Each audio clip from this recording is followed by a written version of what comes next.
Hello friends, welcome back to NRS Samay. Wherever you are around the world, a very warm good morning, good afternoon, good evening. Friends, today we have yet another incredible guest, Dr. Chandrasekhar Sankurathri, a man with a background which none of us can ever imagine to really think of. So one single tragic day, Chandrasekhar Sankurathri ji lost everything that he loved. Unfortunately, Chandrasekhar ji's wife and two young children who were flying the Air India flight 182 from Ottawa, Canada to Bombay. And in 1985, there was a bomb that exploded, killing everyone on board, which involved his family as well. And all alone, Dr. Chandrasekhar ji, for almost 3 years, stumbled through his daily routine as a biologist in Ottawa, not wanting to believe this truth.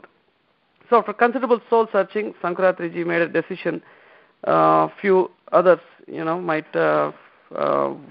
ultimately, he transformed his personal pain and tragedy into an opportunity to help those less unfortunate. And in 1988, he quit his job, sold his home, returned back to India where he was born, and where he believed he could do the most good. Dr. Chandrasekhar, he started the Sankuratri Foundation. So two particular things that caught his attention when he returned back home was lack of school attendance and rampant blindness. So with the money that he had got, Sankuratri ji created a foundation in his wife's name, and in turn built a school and an eye hospital in the small rural village of Kuruttu, which is not far from his wife's birthplace. So today his foundation, his efforts, is to empower the poor through education, healthcare, and he's having a significant success. Since its creation in 1992, the Sarada School, which he started, named after his 4-year-old daughter Sankuratri, lost. It has grown from the first grade to 9th grade. So more than 1,200 students have graduated, and many of them have gone on to high school and college. So Dr. Chandrasekhar Sankurathri keeps in touch with his past students as well. So as I mentioned, Dr. Chandrasekhar Sankurathri, the programs that the foundation works on is prevention of blindness, works on education sector, and also the disaster relief. So we have Ramya with Dr. Chandrasekhar Sankurathri in conversation right now. Listen to this wonderful, wonderful conversation, friends. Thank you. So, good morning, Dr. Chandra. I'm really excited to be able to interview you. I have read about your Sankuratri Foundation, Andy. I was able to look you up on a Wikipedia page, and that's incredible for me. I'm sure you have been recognized. You are on CNN, IBN Heroes. You have been recognized by ETV on the Margaret C. Show. I had a very first genuine question, Andy. How did you get this idea about this foundation? What inspired you, or what is the drive? I just wanted to do something with my life, because you know the story, what happened to my wife and children, right? Correct, yes. Yeah, so after that, I was searching for the purpose in my life. So I thought I had to do something useful so I can help others. So I started maybe initially, I want to do something with the children. That's why I quit my job there and came to India. And then from there, it just slowly built over time. That's what happened, yeah. Okay. So that incident in your life was the changing point, or it kind of drove you to think about what your purpose on... Oh, of course, what your purpose that was is, the only and point. Yeah, that's right. Okay. So, can you tell us a little more about how you bring about these surgeries? I'm reading about your surgery, and there are operations being done for $50, which is an incredible amount. I mean, I know how costly healthcare has become and how extremely commercial it has become. So, how are you able to do all the cost cuttings for a complex operation like that? How are you able to cut the costs, Andy? It's a very tough task, Ramya, but to begin with, the reason we want to get into this eye care business was there are so many people who are blind with cataracts, and they have no way of getting help from anyone here. Government is utter failure in providing the services to those people. So I think this way we got into this business of restoring the blindness due to cataracts to many people, especially in the rural and the remote areas. These people have no access to eye care facilities at all. Even if they want to go, they don't know where to go. They don't know how much it costs. They don't have money to travel. They don't have nobody to escort them to go to bigger cities. This is why I have selected a rural area and set up this eye hospital here. But as you say, our commitment is very strong. So we really manage it well. No wastage of medicines, time or anything, and human resources also. So it's a very efficient system. That's why we are able to maintain the costs within $50 per cataract surgery for these poor people. At the same time, we give a very high quality, which is probably people don't think it is possible. It is possible. That shows there is a lot of commitment from the whole team, not just from me, all the people involved in this team here. That's truly great. Do you want any specifics? No, I think it's our responsibility. I feel that way. We all have to give something in return to this country, especially help those people who are deprived of basic necessities in life here. That's true. That's true. We need a lot more people who think like you. So, on the topic of cataract, I hope you're all thinking now. No, I'm sure there will be more people like us or like you who are doing something, just not sitting and thinking at one corner. So, I wanted to know at what stage, since we're talking about cataract surgeries in particular, at what stage can we identify? I'm sure even if there are a lot of educated people around, they still don't know at what stage can one identify cataract and when is the best time to approach a doctor? That's true. Actually, this cataract is mostly related to the aging process of the body and also the lens. But there are other occasions also. Cataracts can be induced by either injuries, sometimes by congenital deformities, or also by using of steroids, etc., and all that. But majority of the people get cataract only after about, say, 40 years, something like that, 40, 45, 50. Especially in India, it's depending on the lifestyle here.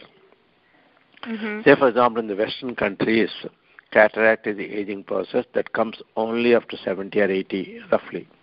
Whereas in India, the onset is very early here. I think the reasons for this are the lot of ultraviolet rays in the sun as we are close to the equator, where people are exposed, and they don't even use the sunglasses because they say sunglasses is a fashion, but it's a necessity here. Second thing is, many of these rural poor people are deprived of protein food and during the growing phases and all that. So coupled with the lack of nutritious food and also exposed to ultraviolet rays can cause these cataracts much earlier than the Western countries. When one sits here, sometimes what happens is both the eyes may not react the same way. One eye may develop cataract earlier than the other one. But what happens is, as people are not used to go to regular eye checkups, they think they're okay because they're seeing with a better eye. Obviously, the second eye is probably closing the vision. They don't even know. Unless they close one eye and check for themselves, they would never know, which most of the people don't bother doing it anyway. So this will come out only when they go for an eye checkup to an ophthalmologist. Then he or she can detect there is some problem in the eye, and cataract develops, but it slowly grows over time. So best time, when I think best time, there's nothing like a best time. It depends on the lifestyle of the person, but they cannot wait too long and becomes very mature cataract, and that falls back into the eye. Then there will be many more complications, which are very expensive and probably often cannot be treated well to restore the eyesight. So in this process, we do a lot of education, creating awareness about eye and the cataract, when to go for the checkups, etc., and all that. But, it's a big, long battle here. It takes a lot of time. That's true. I totally agree, Dr. Chandra. The point that you made about the sunglasses, that's a very valid point, because when we wear sunglasses, everybody assumes that it's fashion or it's for style. But yes, this is a very good point that you have made. And I was never aware that India is more prone, so it's more important for Indians or people in climates like that to wear sunglasses. That's right, yeah. And, that's right. Prevent. Absolutely. That's true. Yeah. This definitely should be inculcated, I think, in people. But this is a vicious circle. If, like you mentioned, that people have to go for a regular eye checkup and then they will come to know about the cataract that's developing in their eye. It's a vicious circle when you come to that point, because doctors these days, whether it is a dentist or whether it is a heart specialist, they are people feel that the doctor is trying to tell hundreds of things, that point A is wrong, point B is wrong, so you need so-and-so medicines, you need so-and-so surgeries. People are getting scared of that. So I think that's one factor that's stopping them from going for a regular eye checkup, but that's a valid point. I wanted to know, so how can we avoid, I mean, like you said, you have different kinds of cataract that develops. What if it is, what is the percentage of I would like to ask a question in a better way. What is the percentage that these cataracts are completely removed? Does it recur back? Are there any chances of the cataract coming back? Or no, there's never a question of cataract coming back? Yeah, okay. What happens is it's a part of a lens system. The lens inside is covered by something called, cortical matter, covered by a thin membrane called a capsule. When, of course, the modern technique right now is when you remove the cataract, you remove only the lens part inside, which loses its transparency, and remove all the extra peripheral materials along with it, and leaving the small bag intact where we put the artificial lens. Okay. When once you put the artificial lens inside this little bag, it's almost like a permanent. No question of cataract coming back or anything like that. So this is the advantage of the whole system, Ramya. This is the most cost-effective interventions in the problem, I would say, medical history, with almost instant results. At the same time, it's a lifelong solution for the cataract blindness. Yet, we can do it only in $50. That's why it's so appealing to us to do. Yeah. That's true. So, how are you able to perform so many surgeries? Do you have doctors or specialists who volunteer at your foundation so that you are able to, no, unfortunately, not in India. Yeah, right. Okay. Yeah, but here what happened is everybody's employee, including the doctors, and they had to be good, so we had to pay them a decent amount of money so that, they don't run away from here. But we are able to sustain it only due to the donations we raise in Canada and USA, and we got some support from international organizations.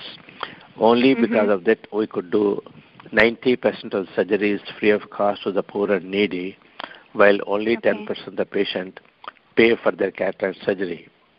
India is a huge market, no doubt about that. That's true. But unfortunately, because we do such a good service, all the poor patients come to us. So we ended up doing 90% of surgeries free of cost. That wouldn't have been possible, except for the donations across US and Canada. Now we are hoping to get something in India, but it's very tough to raise donations in this country. That's true. Because even there are corporations are like that, unfortunately. That's very true, because it's very hard to for Indians to gain trust in a foundation like yours and donate to it, because lots have come and have gone. I'm sure you know how the system works in India. Sure. So it's very difficult to raise the trust. But if someone who has that trust in your foundation, if someone wants to contribute to your organization, how do they do that? What is the best way to contact your organization? Okay, if they're from Canada, they can go to our website.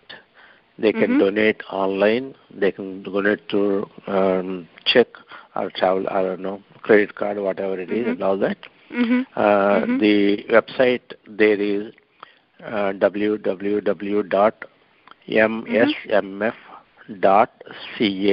CA for Canada.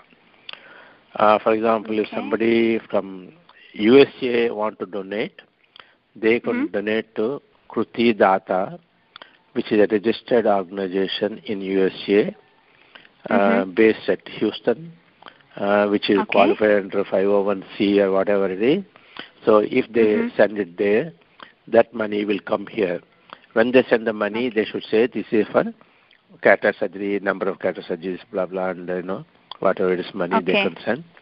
All the money donated there, either in Canada or USA, come directly here without even taking 1 cent out of it. There are no hidden costs here. They are volunteers, manage both the foundations there. If somebody from India want to give the equal amount, they can give to our foundation here. And we have also the provision to give online donations through the bank account directly. But from Canada and USA, I would suggest the people should give there so that they get the tax exemptions. Yeah. Sometimes I do get donations from USA directly here. They send the dollars, checks and all that. I think you don't have to do that because by doing so, our receipts won't be valuable for them for income tax purposes. That's true. Is it clear, Samay? I just want to... Yes, that's very, very true. I just want to quickly confirm the website you mentioned, the one that runs from Houston. Is it kruti.org? Yeah. Kruti, Kruthi.org. Yeah, Kruthi, data.org. If you want, I can send you the details of that, but I'm sure you can find it in the website. Sure. Both have different websites. Yeah. Both are supporting this cause here only. That's sometimes people get confused because they are different names and nothing to be confused about it. They are supporting exclusively our programs here only. Yeah. Okay. We will definitely include your website in our recorded show that's going to be uploaded also. So I wanted to know something else, Dr. Chandra. Does your foundation have an eye bank? Apart from the cataract we don't surgeries, have an eye bank. Sure. Okay. No, we don't have an eye bank, but we are partners in an eye bank here, local in Kakinada, which collects a lot of eye donations and awareness. Also, we participate. But besides cataract, also we do all specialties in this hospital now: cornea, glaucoma, retina, etc., and all that. The reason we focus on cataract is because for donors it's very easy. It's only $50 per cataract surgery. At the same time, almost like 100% guaranteed vision for the patients and all that. But there are other options also for people if they want to participate in our crusade against blindness in this region. That's true. So I had another quick question. Of course, lots of them are popping up in my mind right now. Dr. Chandra, what if there is a patient who is unable to travel to Kakinada for the surgery? Is there a solution where you send a surgeon or you can arrange the cataract surgery with some hospital or clinic that you have a collaboration with? Does that work that way? Have you done any surgeries like that? That can be done. The patient has to be close to a hospital where operation can be done because we cannot operate the patient in an unsafe conditions, unsterile conditions. By doing so, he or she will lose the eye due to infection. That's true. So they have to come to some kind of a setup where the hospital is there, who can perform surgeries, good quality wise and all that. So the traveling has to be done in either way, either to here or there. This is the reason, actually, Ramya, we go to those villages and screen the people there itself, saving them a lot of agony, traveling costs, etc. and all that, and identify the people with cataracts and then bring them back to the hospital in our own buses at our own expenses. Yeah. Okay. So my next question was exactly that. So in case you are traveling, of course, you have to travel with your, I'm sure you set up clinics or camps in those villages to run the tests and check everybody? We do. So, That's right, we do that. Our whole medical team goes there, and we conduct whatever the number of people attend that day. Could be 300, 400, even 1,200 at times. Screen all the people who are there and identify if they have cataracts. We tell them, look, we can help you. Hey, please come with us. Nothing to be afraid of. We counsel them. If they come voluntarily, we take them back to the hospital here, perform surgery next day, keep them here that day, and following day, we give them medications, examine the eye, give the proper instructions, and drop them back in our own buses again in the same place where they were picked up. In addition, they have to come twice for checkup again. Then our buses will go there, pick them up, and bring them back here, examine them, and drop them back again, till we are assured that they are doing all right. We do that up to 40th day after the surgery. Okay. And this is completely in the $50 charge that you charge, or if it's free, then it's completely free. Okay. Yeah, it is completely free. That's right. Yeah. Okay. So I'm sure you will have costs even if you are performing the surgery for a free cost. You definitely have to bear the expense of making sure the patient is doing fine, gain and maintain that trust that they put in you, and that's right. maintain your team and everything. That's a big responsibility. That's true. Maintain a sanitary condition as well for the operations to take place. Incredible. Incredible, Dr. Chandra. So, and I'm sure you have, like you mentioned, you have specialists who are well trained to perform these surgeries. And do you have do you have doctors who are working as house surgeons? Do they come to you for getting trained? Do you have a team that trains the young professionals? Oh, yeah. Who will turn we have a team which trains, not their house surgeons, but we train actually postgraduates in ophthalmology, because when they're trained as postgraduates, they don't have good exposure. So we offer them fellowships, and I should say retrain them or better train them so that they can go out and work on their own. We also train a lot of international volunteers, mostly from Canada. A few came from USA also. They are the final year residents in ophthalmology. They come here to learn some of our techniques here and in the international ophthalmology. And we get several visiting doctors from Canada and USA who come here and donate their services by treating the patients, teaching our residents, teaching our doctors the latest techniques and all that. Right now we have one doctor visiting from Dallas, Texas. He has been here already 1 week, and he'll be here for one more week. So there are a lot of opportunities for such people also to volunteer and come do their chore, whatever they want to do here. That's true. Okay. Incredible. So what is the current manpower at your foundation? How much staff do you have? How does it? How does the whole system work? 6. Yeah, whole system. I'm the managing director. Under me, there are about 145 employees total. Okay. And there are 6 doctors. There is one doctor designated as a medical director who looks after the clinical protocols, clinical standards, etc., and all that. Then there are, under me, there are about 12, 13 various departments. Each one is headed by one person. Under them, there are the rest of the people work and all that. So it's a fairly well-oiled system. It goes on its own. Even if I travel abroad, when I come to Canada or USA also, things will go here in a regular manner because we are already 20-year-old hospital here. So everything in their places. Everybody knows what to do. At the same time, Ramya, we being in a rural area, we train the local people, especially girls with only 10th class or 12th class qualifications who cannot go for higher education, come from the poor families. We train them as ophthalmic assistants.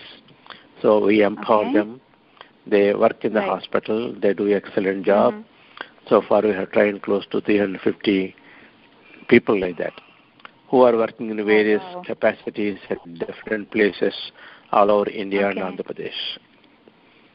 So this is part of our mission also to empower people from these rural areas. Right. That's true. So you are employing as well. You are giving them a livelihood.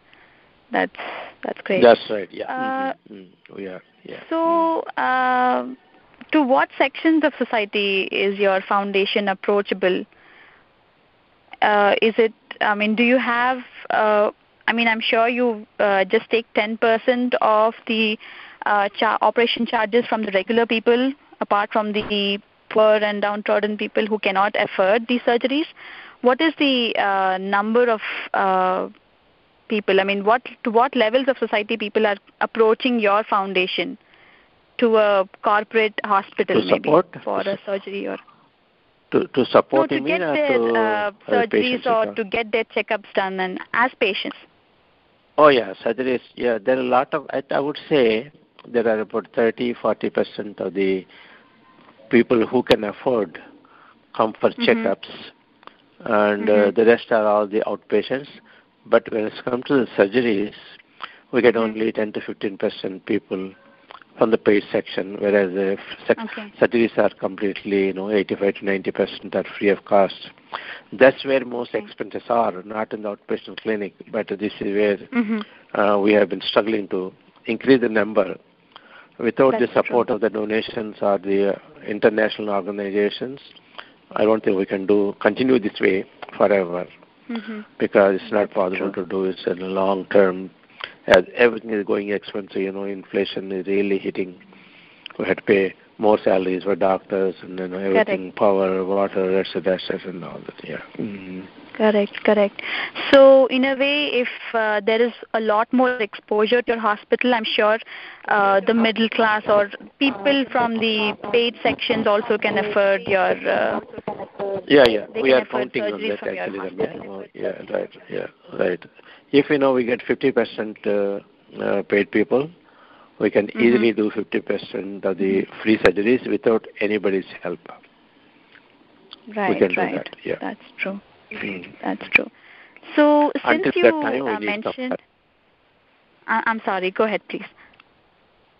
No. I said until we reach that proportion of 50-50, we have to look for some donation support from others. That's true. Yeah, I'm you were sure saying once something. Once that 50% belt is touched, I think your task will be much more easier. It will help you in a lot different ways, I'm sure. Right. Yeah. Right. Absolutely. Yeah. So, apart from Kakinada, do you have other centers as well in Andhra Pradesh where you have running we have facilities? We don't have a big hospital, but we have something called vision centers in the rural areas, and one outside the base hospital here in Kakinada. There we have total about 6 centers now. All those 5 centers provide only outpatient services, so that people don't have to travel too far away for a small problems like foreign body removal or refractions, etc., and all that. So this idea is to take eye care as accessible as possible to their homes and villages. This is our concept of making eye care accessible, so that, as you said before, people don't have to really travel a long distances to go for small things. That's true. Have you seen any cases where the surgery, the patient is not satisfied with the surgery? Have you had any complaints from any such patients? I'm just curious on that note. Yes, sometimes after surgery they won't see that much, or they won't see that much as the next person is seeing. So what happens is here, each person's two eyes are different. Similarly, person to person, there could be other factors which are contributing to this, especially high diabetics or high blood pressure patients will have some problems. So the prognosis, you can't guarantee 100% for everybody. Some may get about 80% vision, some may get over 60%, something like that. Very seldom we don't get any at all. That was due to some predisposed condition. We are only treating cataract here. Say, for example, if he has retinal detachment a long time ago, that means the nerve in the retina is completely dead. By doing cataract surgery, you're not going to really help him anything at all. But sometimes when they come in the camps, we don't know these histories and all that. So they're surprises, but it doesn't happen too often. Yeah, maybe 1%, 2% sometimes, Okay. No, I asked this question because I was curious. You have no idea about the medical history or the background that the patient is approaching you for. Yeah. He or she is from a poor section, so they are coming to you with a hope. So I wanted to know if that hope is. Yeah. You're right. Absolutely. This way, when we suspect something, we tell them, look, we are trying to operate on you, but depending on the back of the eye retina, you may get some vision, but we can't guarantee to you how much vision you get. But we always say this is worthwhile trying, because we're removing the first obstacle, cataract. Afterwards, if you're lucky, if your eye is good, you get some vision. So, most of the cases, they got better vision than what we expected. So they are happy and we are happy. Okay, that's great. So I think Sankuratri Foundation, this works in collaboration with the MSF, right? The Manjari Sankuratri Memorial Foundation. Okay. Yeah, so in that Canada, was established. and Kutidata. That was established. Okay. Both are at the same time, 1989. One after another within 1 month difference. But to get going, starting everything, it took some time. We started the hospital in 1993. We also have a school in 1992. Yeah. Okay. So do you have donations taking place for those foundations as well, apart from your cataract surgeries and they can donate for anything, for general funding, for equipment, some capital costs, etc. and all that. It's all wide open. People can choose what they want to support also. As I say, we have also a school, so some people donate to the school for children's education, etc. and all that. Okay. This is only a small tip of our projects. Okay. That's true. So this was established, I think, in the year 1989, right, at Ottawa, the MSF? The foundation, yes, 89, right. The foundation. Okay, so when you established this foundation, how many supporters did you have around you when this idea came? I'm sure it took some time for it to come in. Nobody? Nobody. We didn't tell anybody because, I have no idea what I'm doing. So I didn't tell anybody till 1997 or 87, I guess. Oh, wow. Then we found the need also. Nobody knew?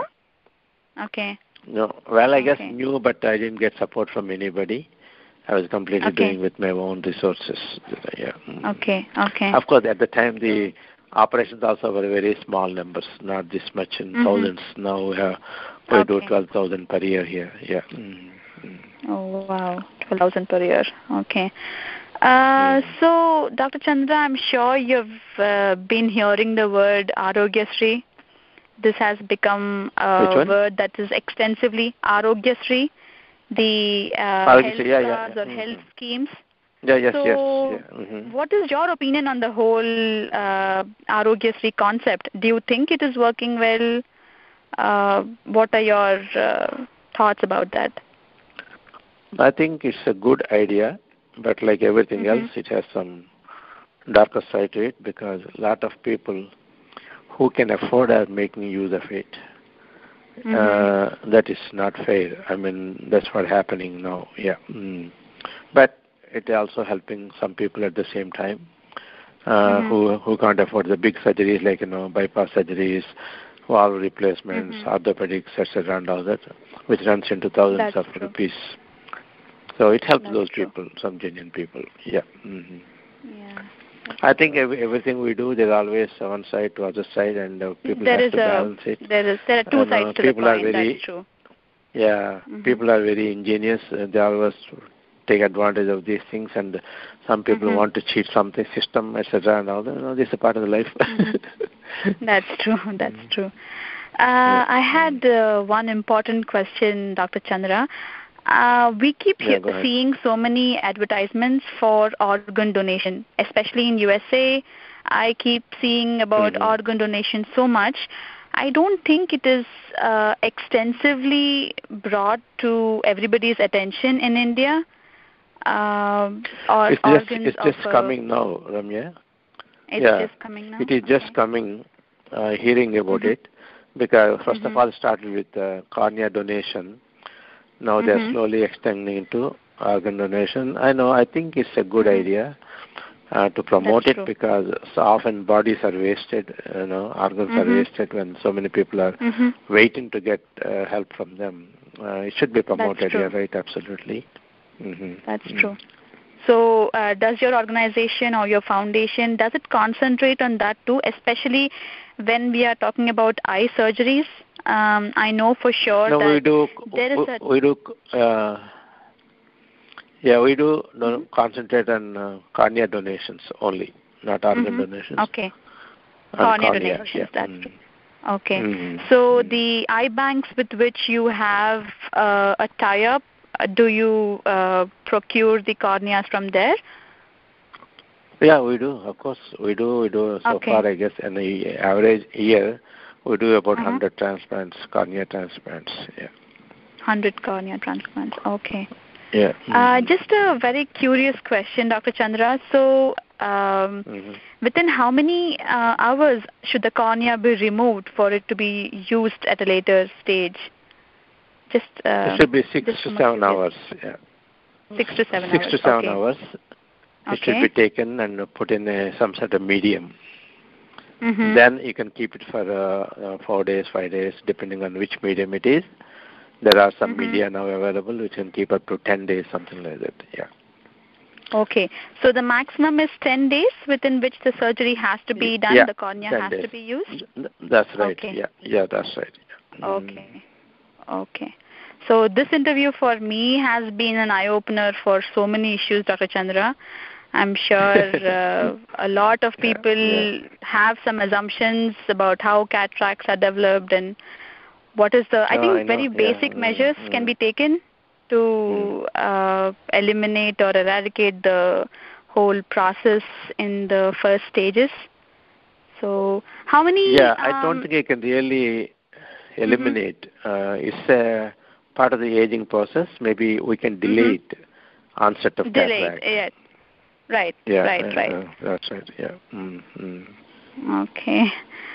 So, I think I'm out of every question that I could think of. Thank you so much, Dr. Chandra, for your time. It has been incredible to talk to you. Friends, if you liked today's show, please go to youtube.com/NRI Samay and click on the subscribe button. You will get notified every time we publish a new show. And you can also like us on our social media sites like Facebook, Twitter, and Google+.